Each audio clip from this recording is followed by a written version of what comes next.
Hi, this is my review of Stellar Adventures. Stellar Adventures is basically the advanced fighting fantasy RPG completely customized for science fiction adventures. This is a complete RPG, but it's also a toolkit. So this means that if you are familiar with the fighting fantasy RPG, you will have no trouble at all understanding how to play Stellar Adventures. And if you have never played advanced fighting fantasy, you need no previous knowledge of the system. Everything that you need is in the Stellar Adventures core book. Now let's talk about the quality of the PDF. I have a couple of criticisms when it comes to the quality. The document is not bookmarked or hyperlinked, so it's not so easy to navigate the entire PDF. And in some parts, particularly in some tables, I found the spacing of some of the words a bit strange, but everything else is perfect. Everything is well organized and explained and written. In fact, I couldn't find a single typo. And I like the illustrations a lot. Well, the cover illustration, even though I like it quite a bit, you have this like overweight lizard man fighting against this hero over here character, but the character looks bent in a somewhat of a weird way. But I like the overall old school aesthetic of the entire document. The illustrations are in black and white. The layout is quite minimalistic, so I like it quite a bit. So overall, I'm pleased with the quality despite the lack of bookmarks and hyperlinks and the spacing of some words that I was telling you. Now let's talk about the contents. First, you have a great short introduction to what this game is all about. Even though I would have liked it quite a bit if they added like a sample or tutorial like adventure like they did with the Advanced Fighting Fantasy core book. Here you do not have that, but you have all the information of what this game is all about. You can play any science fiction, science fantasy, cyberpunk, post-apocalyptic, any sort of subgenre of sci-fi with this game. You have technological levels or tech levels divided in basic, low, medium, high.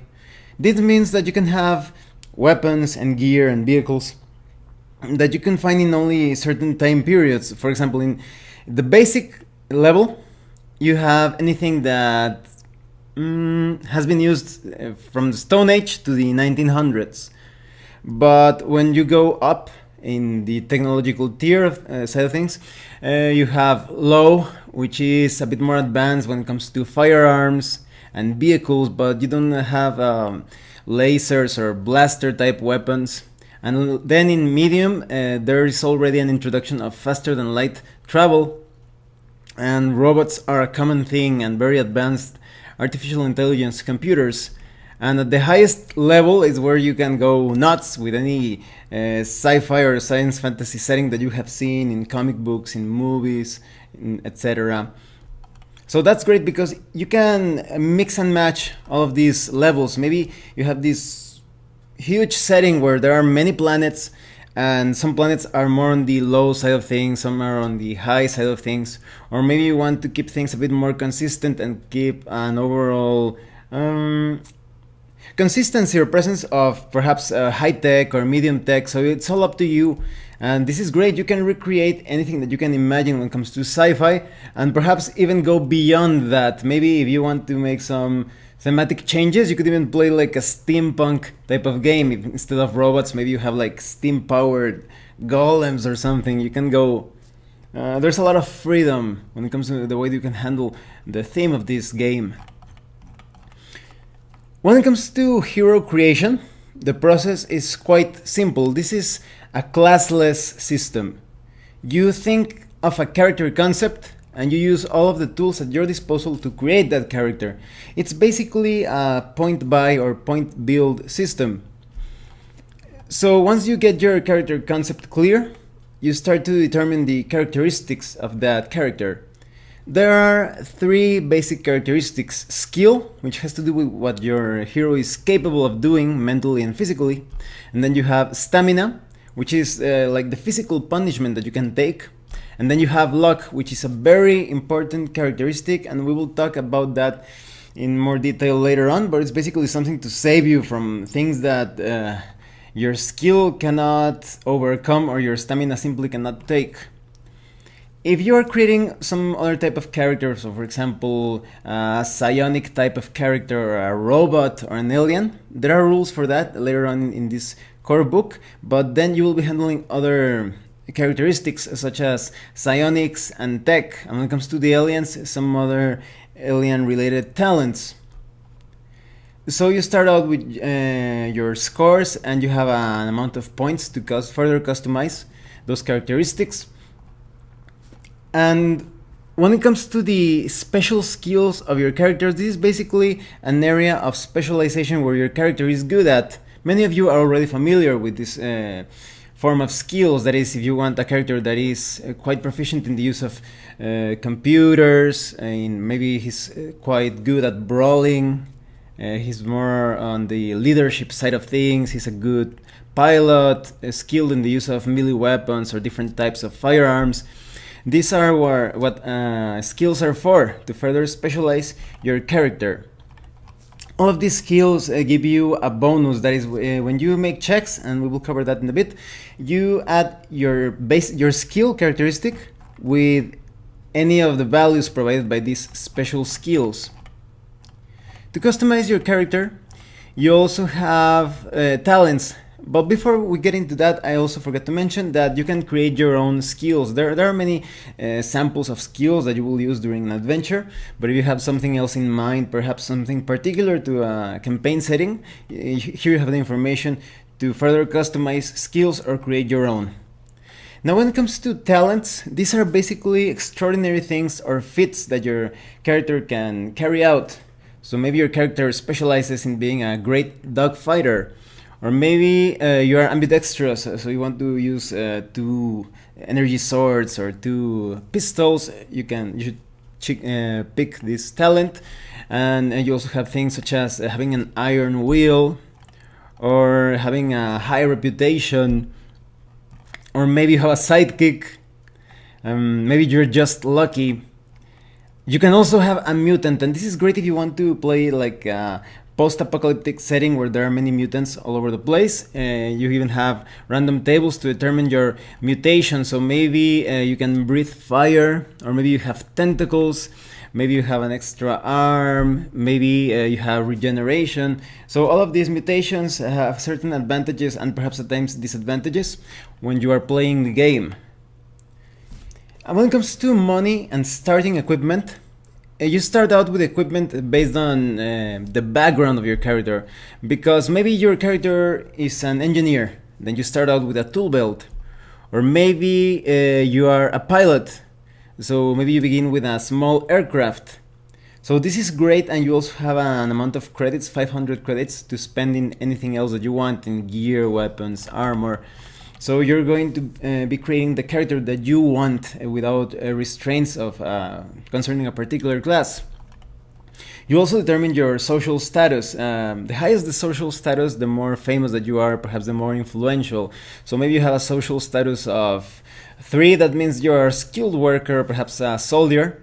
But maybe you have a rank of social status of 11, that means you are a system governor or duke, but you better come up with a good excuse as to why a duke is traveling across space instead of ruling over a certain planet or sector or system. And then you add some finishing touches, the name of your character, further background details related to that character's personal history.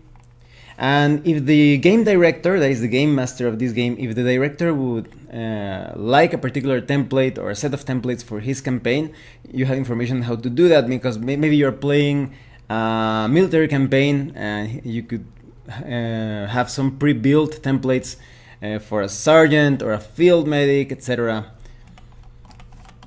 Now, when it comes to the rules of the game, the system is really simple.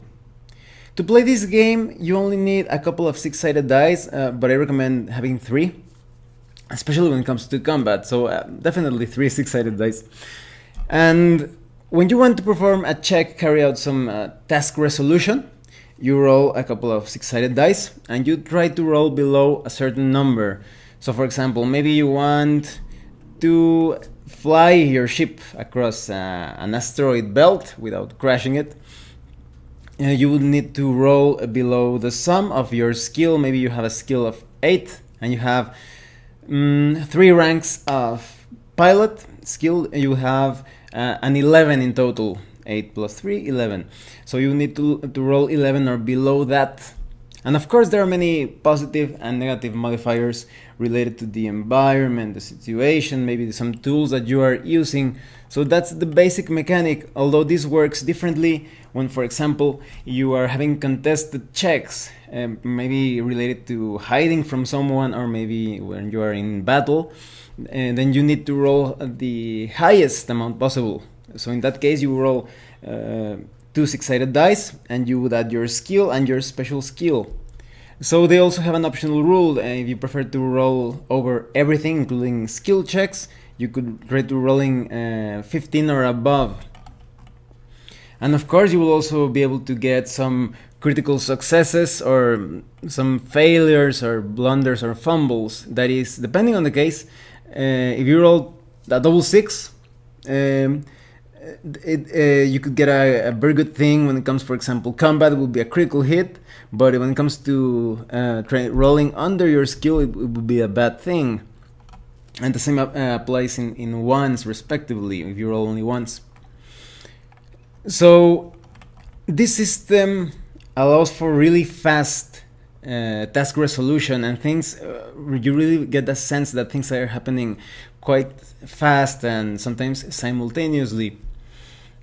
When it comes to luck, the luck characteristic is everything that is going to save you when skill simply cannot apply, because, for example, maybe you decide to carelessly move through a corridor in a derelict spaceship. Maybe the game director would ask you to roll below your luck, because otherwise maybe you step on some unstable flooring and maybe you fall to your death. If you are successful in your luck roll, you will still have your luck characteristic reduced. So this is a finite or limited resource that you must keep in mind at all times. In that case, instead of moving through the corridor carelessly, try to take some intelligent actions, testing the floor, or using perhaps a jetpack to go across it. And luck also has some effects in battle. They will allow you to deal more damage, to mitigate some damage when it comes to taking a critical hit. So it's all about taking into consideration that luck is just there to save you, but it's not eternal. There are only some moments where you can actually regenerate your luck. It depends on the campaign that you are running. When it comes to movement, things are handled somewhat in the abstract way. It could have important effects in battle, but it's not something that you need like a grid to play the game. This game can be played perfectly in the theater of the mind, but if you want to use miniatures, and I love using miniatures, you could also use miniatures. But movement is handled in a very loose way. You also have the possibility of persuading other characters or taking more diplomatic actions. You have like a scale that will allow you to shift the attitudes of different non-player characters. Because, for example, maybe you have an acquaintance. If you play your cards right, or if you make some convincing arguments, or you get along better with that acquaintance, he could become perhaps a friend or even an ally. But if there's something that the character disapproves of, maybe that character would shift to a neutral stance or eventually disapproval, and some characters may even come to hate you. So this also plays an important part when you are handling encounters. You also have information on the type of damage that you could suffer from extreme situations, because maybe you fall from up high while climbing, or maybe you suffer suffocation, extreme heat, extremes of cold, poisons and diseases. All of that usually takes away from your stamina. So you have all the information concerning that here.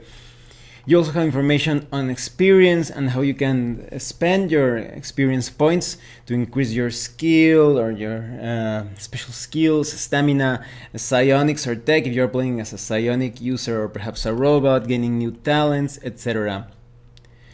Combat, as I was telling you, has that sense of happening immediately and simultaneously. You do not roll initiative. Each combat round is about 10 seconds long, and it represents an exchange of fire or cutting with your blade or attacking with your fists, any type of attack that you are carrying out. So each combatant rolls a couple of 6-sided dice and adds their skill and their special skill. The highest roll will win and will get to deal damage. Now, the cool thing is that tide rolls work differently depending on whether you are fighting in melee or using your firearms, because if there is a die while in hand-to-hand combat, perhaps no opponent takes damage, so there represents perhaps a clashing of weapons or maybe parrying, blocking, etc. But if there is a die when two enemies are shooting at each other, both results will hit, both will take damage. So there are also ways to handle a grittier firefight type of combat. You have the optional rule of unopposed ranged combat. And this means that you do not need to beat your opponent. You basically need to roll above a certain number, which would be 15 or above. And this represents ranged combat a bit more deadly, but that this also means that an inexperienced fighter will be hit as often as a novice, so some people may not like it. I actually do not like it because of that. A skilled combatant should have a bit of more of an advantage or an edge. You can carry out different sorts of actions, not only attacking your opponent. You could do anything related to activating a device or playing around with the environment, coming up with some creative ideas as to how to get an advantage in combat, using cover, etc. And you have information about the movement and ranges, maybe because different firearms have limits when it comes to the range of their attacks. So, for example, a battle between two snipers across the ruins of some alien civilization is going to be quite different from very close combat in perhaps a room or in a corridor. So you have information how to handle point blank or very short or short attacks, very long, etc. When you roll damage, you have a little table, or maybe it's more appropriate to call it a line of numbers, to determine how much damage you deal to your opponent, and this is quite easy to look at because it's recorded in your character sheet. And you also roll to mitigate that damage if you get hit. That is, depending on the armor that you roll, you make a roll, check this table, and you will be able to mitigate some of that damage, if not all of it. And this is great. This is just like the Advanced Fighting Fantasy RPG. It makes you imagine that your character is moving and dodging and weaving and trying to get that shoulder pad or forearm section to keep that blade or that bullet from hitting you directly in the torso. So when it comes in to critical hits, you have critical tables depending on the type of attack you are performing, because maybe you are fighting hand to hand. Maybe you scored a critical hit that says you inflict double roll damage, or maybe you are using a projectile weapon and maybe you add +2 to the damage roll for this hit, or maybe you actually get to hit your opponent in the head and the opponent dies. Or if you're using some sort of melee weapon or energy weapon, maybe you decapitate your opponent. So you have a table for some broad categories concerning energy missile weapons, explosion critical results, etc. And so here's where luck, you really need to save some points of luck to save yourself from getting decapitated. I really like the luck mechanic. You can basically apply it to anything, and sometimes the player gets to choose when he uses his luck, because maybe they need to get across someplace really fast, perhaps across a minefield, and the player could tell the game director, you know what, I'm going to run across that minefield, hopefully I won't step on a mine. So that's a great way of carrying out a luck check by petition of the player. You also have some fumble tables, as I was telling you, and they are also divided in broad categories depending on the weapon, because maybe you are using an energy hand-to-hand weapon. You could get a result of character's weapon power supply fails. Weapon requires a full round and technical roll to restart. Or maybe you are using an energy missile weapon and your power pack drains fully, or perhaps you accidentally shoot your nearest ally. So you get such results. When it comes to fighting multiple enemies, you need it also happens simultaneously, but you need to take into consideration that you can only attack one enemy at a time, because for example, maybe it's you against 3 opponents. Everybody makes a single roll, and so the highest roll will beat the lowest rolls, but obviously that also means that you could get hit even if you have defeated 2 opponents in that particular check. Because maybe 2 opponents rolled lower than you, that means you do not get to take damage from those opponents, and maybe you decide to score an attack against one of those 2 opponents, but maybe the 3rd opponent rolled above you and he gets to attack you. So unless you have multiple attacks, perhaps you are a mutant and you have like a tail to attack them, or maybe because of the being ambidextrous, you could damage more than one opponent, but not so in normal conditions. You also have some information on how to carry out combat between vehicles and characters that are not on board of a vehicle. It could happen, and it could actually work out if you're fighting, let's say, against someone riding a motorcycle or a grab car, but against a tank or perhaps even a spaceship, you would be at a great disadvantage. You would, in some cases, some vehicles you can only deal half damage, even if you're using a weapon that could damage that vehicle, but sometimes you only deal 1/4 of damage, and some vehicles can actually inflict 4 times the damage upon your character, so it makes sense. So better not be thinking of taking an entire spaceship all by yourself with a rocket launcher or whatever. Well, it's possible, but you would need some genius tactics or strategies. And you have a list of combat modifiers depending on where you are fighting, in a vacuum or in total darkness, or carrying out some stealth attacks. When you are being outnumbered by your opponent, I forgot to mention that in the case that you are fighting against 3 opponents, they would each get a +1. Sorry, that would be a +3 because there are 3 opponents against you. So all the modifiers covering almost any kind of situation are here. You also have combat options. Maybe you want to perform an all-out attack that would reduce the attack total, but it will allow you to deal more damage if you actually manage to hit. Or maybe you want to take a defensive stance in which you get a bonus to your attack total to protect you from damage, but you do not get to strike back. Or maybe you want to carry out a rapid shot, or maybe you want to perform a feint, or maybe you want to carry out a pushback maneuver. So anything that you can think of is almost everything is covered here. And they have information on weapons and armor. Each weapon has, like as I was saying, a line of the damage that they can actually deal, and some damage can only be employed in the table if you are spending luck, for example. You also have the option of unlimited ammo, because maybe you want to handle things a bit more pulpy. You have that way of modifying, so you don't have to keep track of the ammo that you are spending.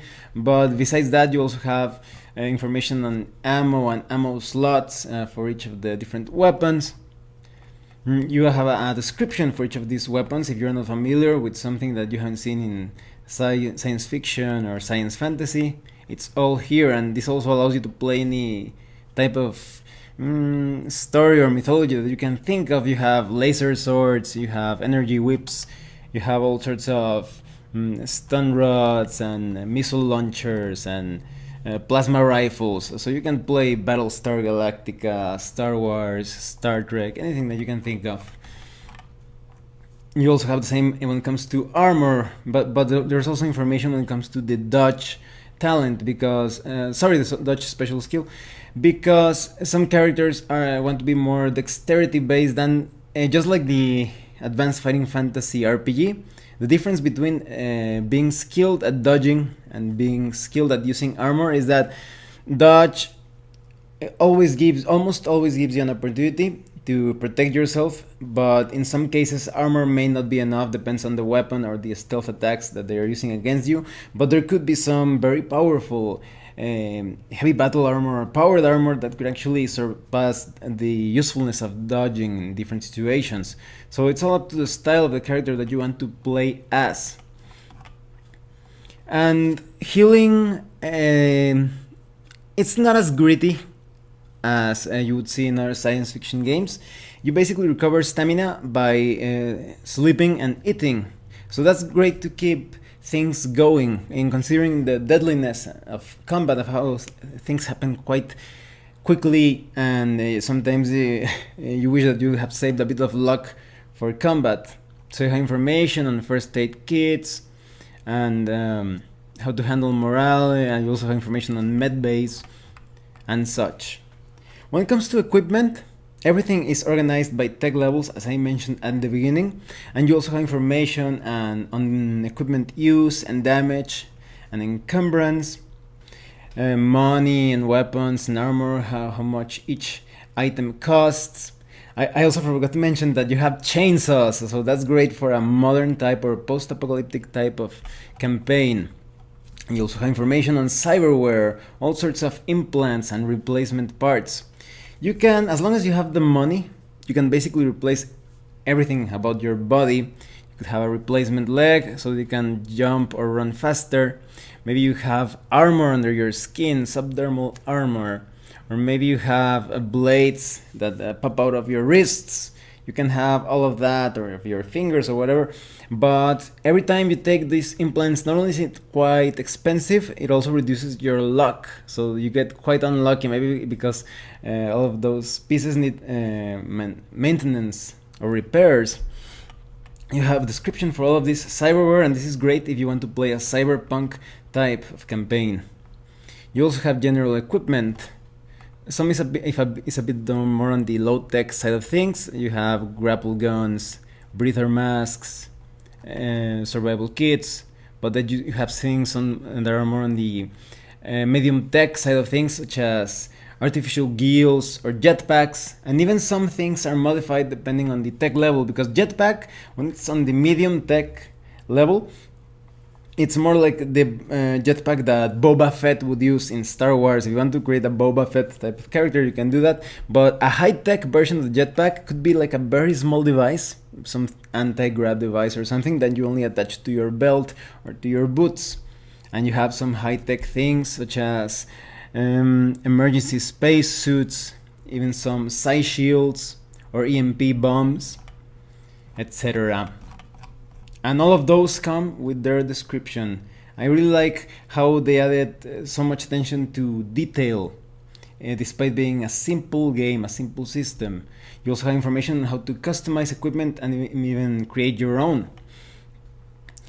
Then we have the chapter 5, where they talk about robots. Robots can be played as a player character, but it depends on the type of robot. Because some robots feel a bit more like appliances, you could say. There are type 1 robots that are very basic. They can only perform one task and one task alone. You have type 2 robots that are a bit more advanced. They're usually farm workers or animal handlers. And you also have type 3 robots that perhaps are able to deal with persons in a very basic way, perhaps like a very basic receptionist type of way with a pseudo-intelligence. But this still cannot be suitable player characters. They are not humans. They cannot adapt or adjust to uncertain situations, regardless of the task. Only when you get to Type 4 and Type 5 robots, they are more advanced in their artificial intelligence, to the point that perhaps some Type 5 robots could be considered artificial humans. This is because they adapt and they learn, and they are quite able to perform some security or medicine or translation or law or piloting tasks. So these are suitable to be played as player characters. If you create a robot player character, the process is basically the same, but their skill and stamina is related to their luck. Their skill and stamina Is not you replace luck with tech. They still have skill and stamina, but tech is basically limit as to how many skills you can have at a certain moment.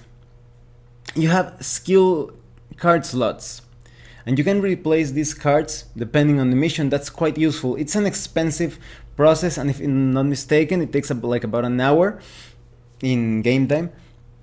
But this is really useful because, for example, maybe you're carrying out a military type of operation, maybe you're storming some fortress, and you could load a skill set relating with stealth maneuvers or explosives or whatever. But maybe you're more on the space exploration or archaeology side of things. You could load up some more academic type of skills. So the robot is quite flexible as to the specialized skills that he can use depending on the mission.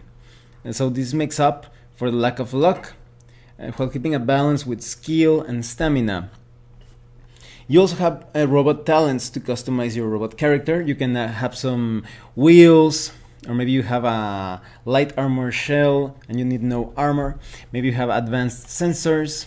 Maybe you have stealth mode or an energy resistance of sorts. So if you want to create like an assassin droid, you could play like that.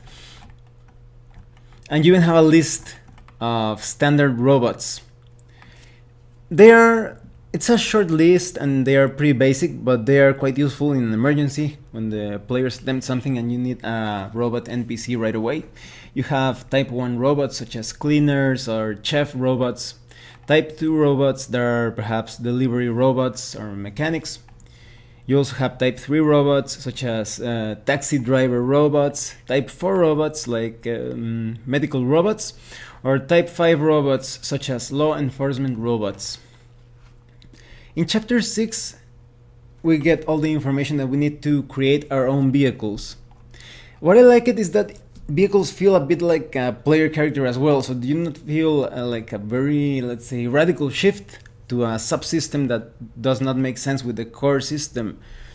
So the stats of the vehicle, you have speed, that is useful when you want to outrun or outfly someone. You also have combat, which is a bonus added during fights. And you have hull, that works like stamina, although there is also armor that mitigates damage, but it goes down as you take damage as well. And you have information on the number of crew that you need to drive a certain vehicle or pilot a certain ship or take care of all of its functions. You also have information on different slots for weapons and modules that you can use. Weapons is pretty self-explanatory, but when it comes to modules, they are basically equipment that provides special or improved functionality. So you have information on how to drive or fly your vehicle across places with different obstacles and hazardous materials or whatever you can find, and how to handle such situations in battle. You could perhaps crash your vehicle, which would result in damage to your vehicle or to the crew members. You have information to design your own vehicles and equip them with any type of weapon as allowed by the mountings or the slots. Maybe your vehicle is equipped with blue lasers or fusion guns, or perhaps even rail guns.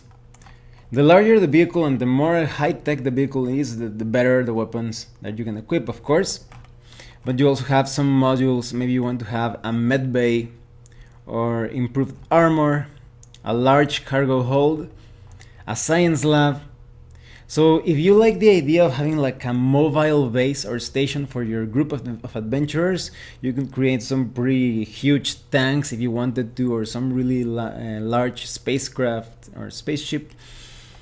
You also have information on how to calculate the cost, and you have some sample vehicles. When it comes to ground vehicles, you have the hover cars, planetary rovers, fast attack vehicles of different kinds, scout walkers. If you like mechs, you can create your giant robots if you want to. Although they are a bit more on the hard sci-fi side of things and on the walker side as well. But if you want to create like a battle mech, there is nothing stopping you using the information here to do so. When it comes to starships more specifically, they are quite similar to ground vehicles. But of course, you get more details on how to handle the modifiers when performing piloting maneuvers. You even have a piloting fumble table. Maybe the ship crashes into something and you take damage to the hull. Or maybe a bad maneuver damages the thrusters, reducing the combat rating of the craft by 2 until repaired. You also have information on navigation and warp travel. You also have information to design your own spaceship, of course, quite similar to the way that you would design a ground vehicle, but all of the information when it comes to the cost and the slots or mountings is right here. You can come up with anything that you can think of with different modules like improved thrusters, improved armor as well, extra fuel tank, or maybe a fuel scoop to gain some fuel if you're let's say carrying out some long distance space travel. You'll have to include that fuel scoop, otherwise you're going to end up stranded in space. You also have some other things like passenger bays, artificial intelligence computers, highly advanced, etc. You also have some sample starships like the TS-97 light fighter, or the Oras patrol corvette, or the Shard heavy shuttle. There's also a supplement that is basically an entire catalog of starships that I will be reviewing perhaps next week or perhaps even sooner, who knows. So I hope that you will watch that review because I was quite impressed. I'm quite impressed so far with what I have seen of the starship catalog. When it comes to vehicular combat, it works quite similar to the combat between two normal characters. You only have to take into consideration the weapons and the armor that is being used. Some weapons are quite specialized. So for example, you have the classical blaster. A larger and more powerful version of the light blaster, this has the same medium range but higher damage capability. You also have some things like the ion gun. This weapon fires a burst of polarized ions at the target vehicle. This beam will cause discomfort but no damage to living beings. Against a vehicle or electronic target, however, the beam will cause a temporary short circuit to one system if the damage roll is 3 to 6. On the following round, anyone wishing to operate the vehicle will require a successful computer special skill test to restart that system. This is something that I really enjoy of combat in stellar adventures when it comes to vehicles and ships. You always feel like all of the crew members are engaged. If they aren't using one of the mounted weapons in the vehicles, they are probably trying to engage the other ship, perhaps going out and trying to board the enemy ship if they are too close, or perhaps they are trying to repair a system or an engine, because as your ship takes damage, different parts of the ship will be destroyed and or just heavily damaged, and your ship will be performing less and less well. So you have all of the rules concerning movement, because some of the weapons only work best at certain distances. So a battle perhaps through a high-tech city, through the streets of a city and using the buildings as cover is going to feel quite different when you are having a dogfight in the middle of a field of destroyed space station debris. So you have all the combat options to carry out all of those exciting fights. You have some maneuvers such as defensive weaving, that you add a bonus to your defensive total, but it deducts some out of your gunnery tests. You also have focused attacks, information on fast shots, coordinated attacks, and piloting tests as well, and gunnery fumble tables. Maybe the power fails to the weapon and all damage rolls suffer a penalty. And of course you will also be able to inflict some critical hits. Maybe the crew is shaken and they'll have a penalty to their checks next round. Or maybe all the crew and passengers, they take stamina damage, or the vehicle goes offline and later on explodes. So sometimes it's better to abandon ship. You also have information on how these different components affect battle, because for example, if they damage your life support, unless you have a really skilled engineer, you will have to abandon that vessel in 24 hours. It's going to be impossible for a living being or organic being to inhabit that place.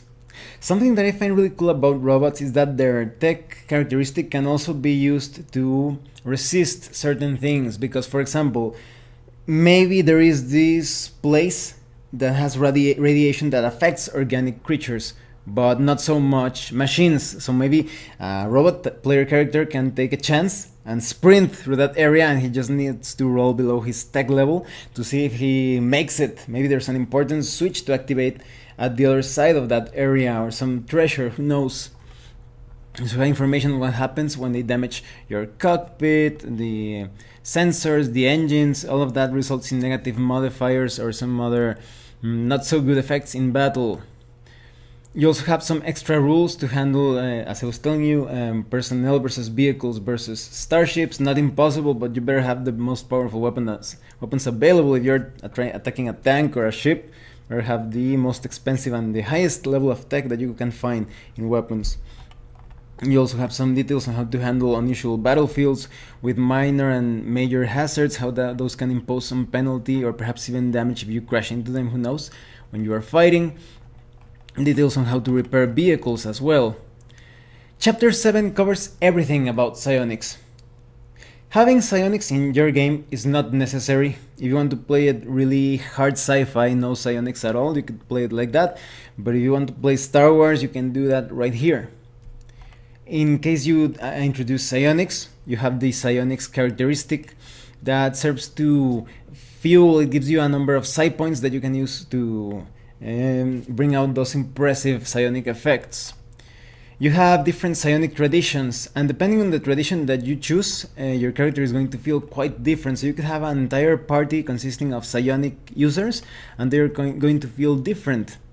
You also have a psionics fumble table.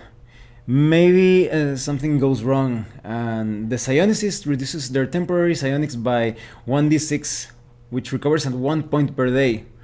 Or maybe you become really unlucky during this fumble, and the temporary psionics characteristic is reduced to 0 and returns at a rate of 1 point per week. So do not take psionics lightly. There is a possibility that you could get some terrible results in the psionics fumble table. Only use psionics when they are needed.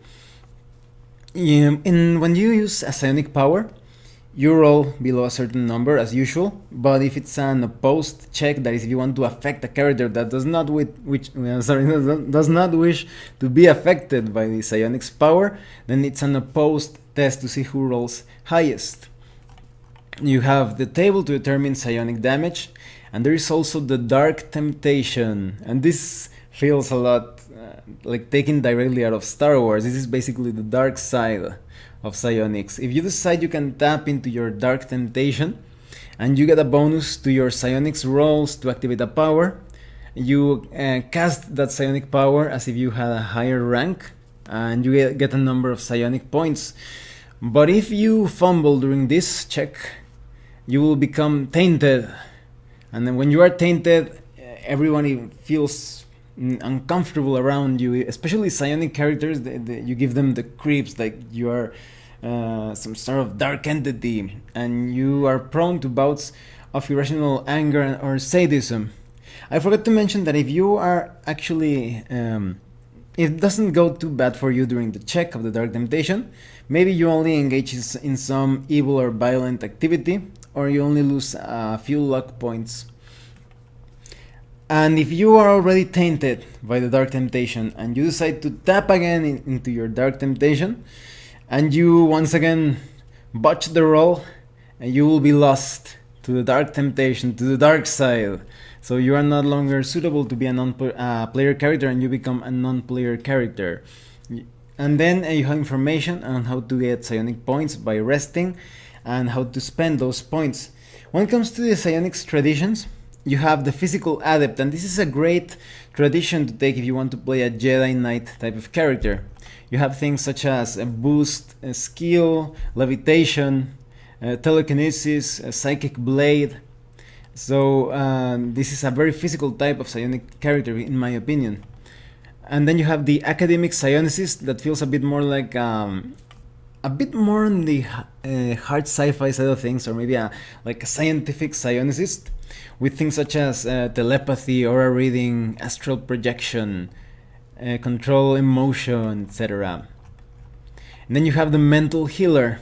So this is all about healing. If you want like the cleric equivalent in Stellar Adventures, You can have the mental healer, with things such as mental healing, empathy, energy medicine, protection, psychic surgery.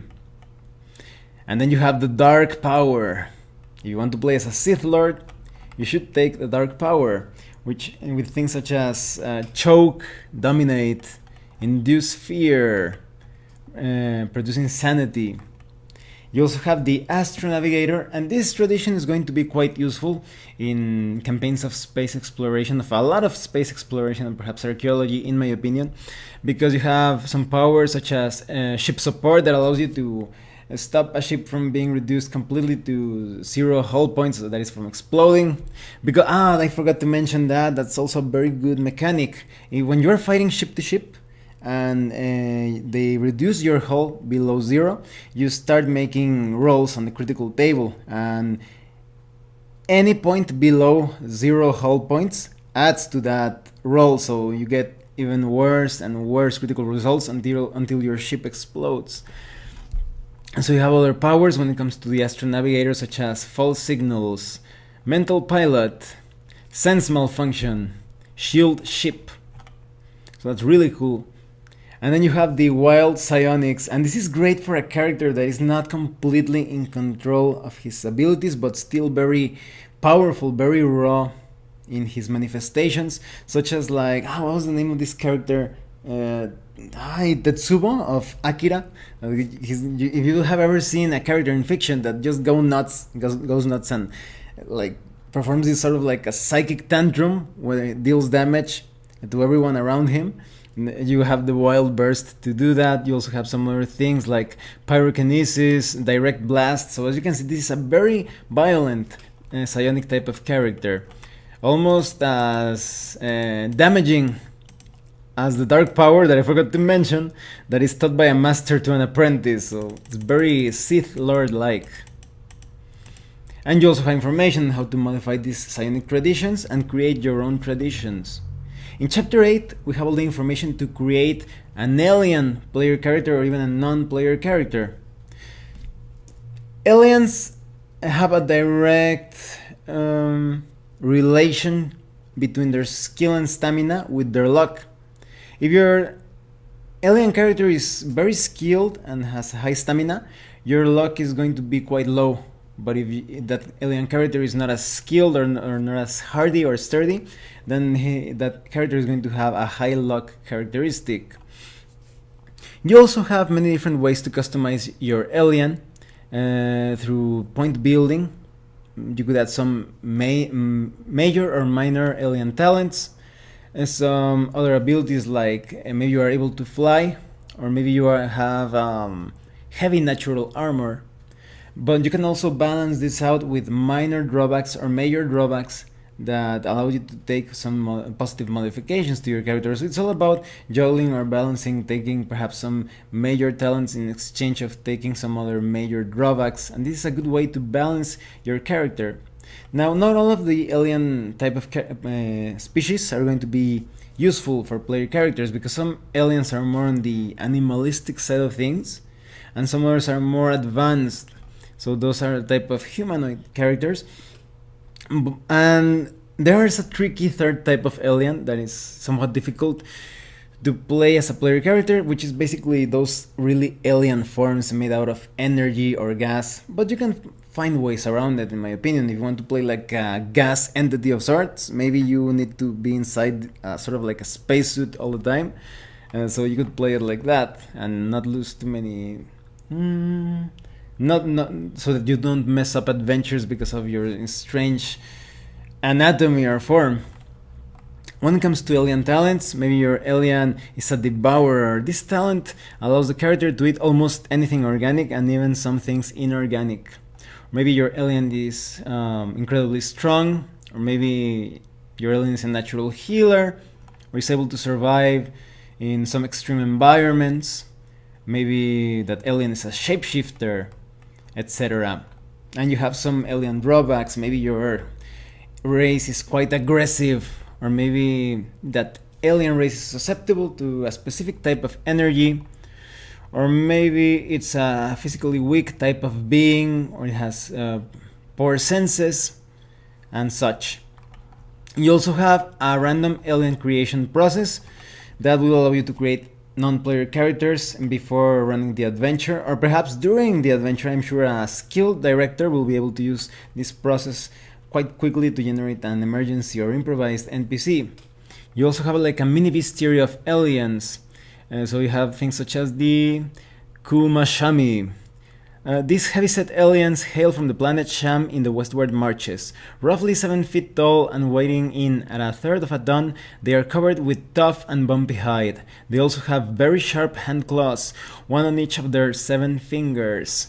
And you have this type of alien, has some drawbacks. It's aggressive, but it has rapid regeneration and it's incredibly strong. Most of the alien creatures here are more on the animalistic side of things, and they'll have their own weaknesses and special abilities and attacks. Chapter 9 is going to be incredibly useful to stock, design, and habitate your places, starships, create all sorts of crews.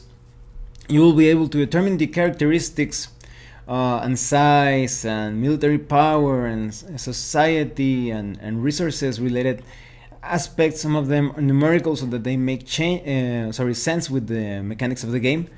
So this is all about world building and adventure creation, of course. So if you want to have like a merchant type of campaign, you're going to have information concerning buying and selling goods, everything related to trade, and a lot of lists when it comes to the test that you need to carry out to see if something is available at a certain planet, or find out if there is good demand for a product, be it food, clothing, medicine, metals, any sort of thing related to luxuries, high tech, weapons, etc. And so all of this can be used to stock and determine the cargo of different vehicles, different ships. You can build almost anything, also create some crews, so that anything that you can find is going to be quite different from the last encounter. I think this section is also quite useful for other sci-fi systems. If you are in need of a good way to build crews and ships and cities, you could consider getting this one just for this chapter alone. It depends. And then you have chapter 10, which contains director advice. This is all about running the setting and the campaigns.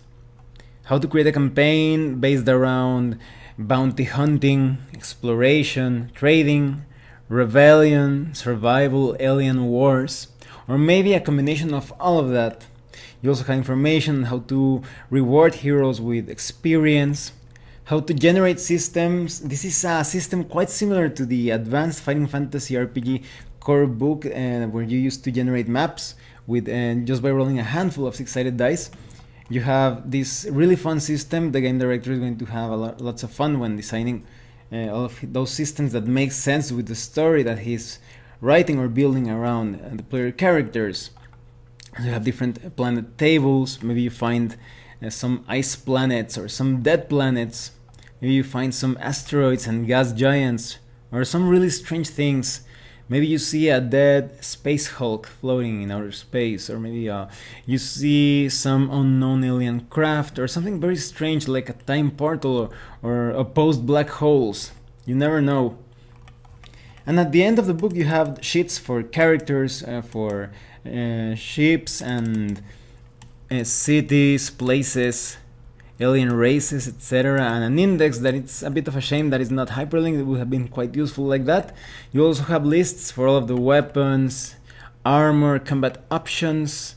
So if you want to create your own game director screen, you're probably going to find these sheets quite useful. So let me tell you what I think overall of Stellar Adventure. My only I don't know if I would say a criticism, it's more like a thing that would enhance the value of Stellar Adventures instead of a criticism, is the addition of a tutorial adventure that would have been great for new players. But despite that, this game is perfect. This is a perfect way of handling advanced fighting fantasy in a sci-fi setting. Perhaps the thing that I love the most about this is that it keeps a great balance between depth, attention to detail, and a simple system.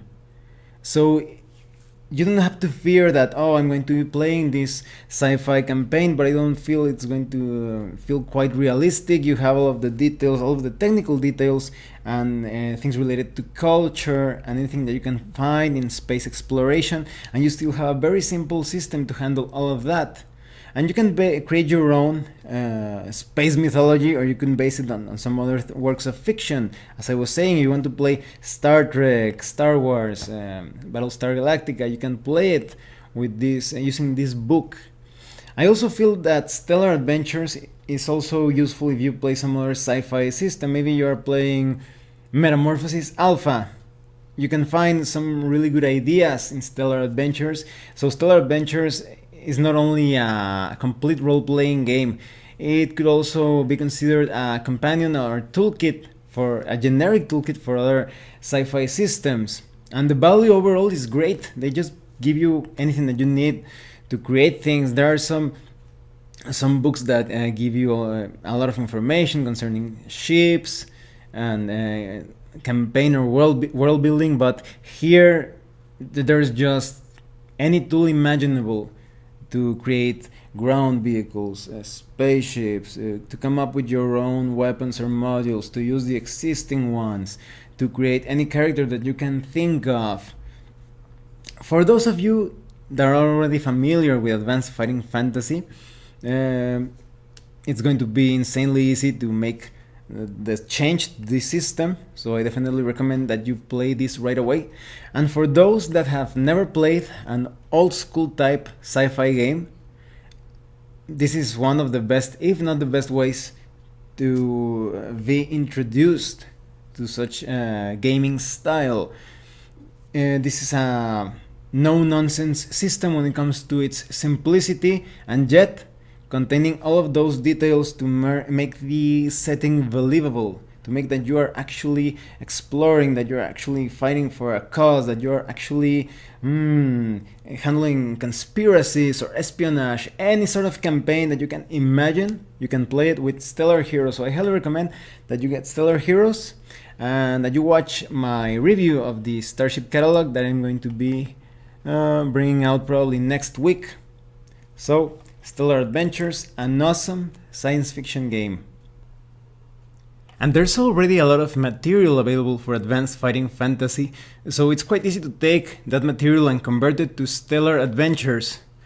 Any sort of adventure, the bestiaries, the campaign setting, you can take those and add it to Stellar Adventures and have a science fantasy type of experience.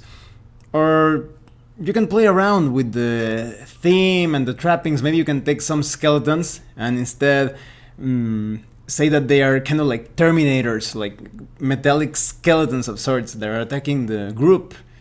And if you wanted to play like a science fiction version of the Titan campaign setting, you can also do that. And I'm going to put links in the description below to all of my Advanced Fighting Fantasy reviews so far. Well, thanks for watching my review. If you have any comments or questions, please let me know. See you later.